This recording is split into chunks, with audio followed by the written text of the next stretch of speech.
Savez-vous de quoi va-t-on parler aujourd'hui? Et bien sûr que si, mais je suis bête ou quoi? Ils ont certainement lu le titre de la vidéo. Et bien même si c'est le cas, aujourd'hui, on va parler des animaux préhistoriques.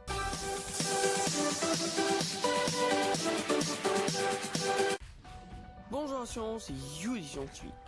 Ah là là là là, les animaux préhistoriques. Vous savez, les premiers animaux sont apparus sur Terre voici 760 millions d'années. Depuis, de nombreuses espèces ont évolué et se sont développées. Les premiers animaux qui sont apparus sur Terre sont des êtres à corps mou, sans coquille ni squelette, que ce soit les méduses, qui peuplent nos océans depuis un demi-milliard d'années, ou les éponges, qui sont généralement considérées comme les plus anciens au monde, en excluant les micro-organismes. Puis est arrivée l'apparition des premiers poissons, et aussi insectes invertébrés, vivant sur la Terre il y a 450 millions d'années. Il y a 350 millions d'années, c'est l'apparition des amphibiens qui étaient les premiers animaux vertébrés, tels les Ichthyosiga, qui étaient les plus anciens amphibiens au monde. Je sais que beaucoup d'entre vous se posent cette question, invertébré par-ci, invertébré par-là, mais qu'est-ce que ça veut dire ce mot, invertébré? Eh bien, les animaux invertébrés sont les animaux qui ne possèdent pas de colonne vertébrale. Vous comprenez? Invertébré, colonne vertébrale. Donc, revenons. Les premiers reptiles, comme les dinosaures, qui constituent une espèce très diversifiée d'animaux bipèdes, quadrupèdes, carnivores, herbivores, apparus au Trias il y a 290 millions d'années, mais sont tous disparus il y a 66 millions d'années à cause d'un astéroïde qui a tué 60% de la population.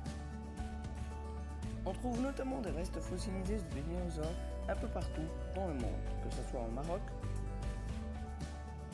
en Argentine, ou en Mongolie. Puis est venu l'âge de glace, où est apparu le mammouth, qu'on connaît certainement tous, il y a 4 à 5 millions d'années. Il était grand, mesurait 5 à 6 mètres de long, fort, sa trompe lui permettait de pulvériser l'ennemi, et résistant, et résistait au froid extrême puisqu'il était doté de 3 couches spécifiques.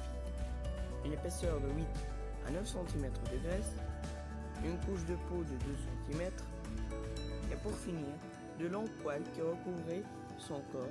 Tous les ans, le mammouth perdait les poils lors des périodes chaudes, qui repoussaient ensuite en hiver. Bon je crois que vous en connaissez plus sur les animaux préhistoriques, non?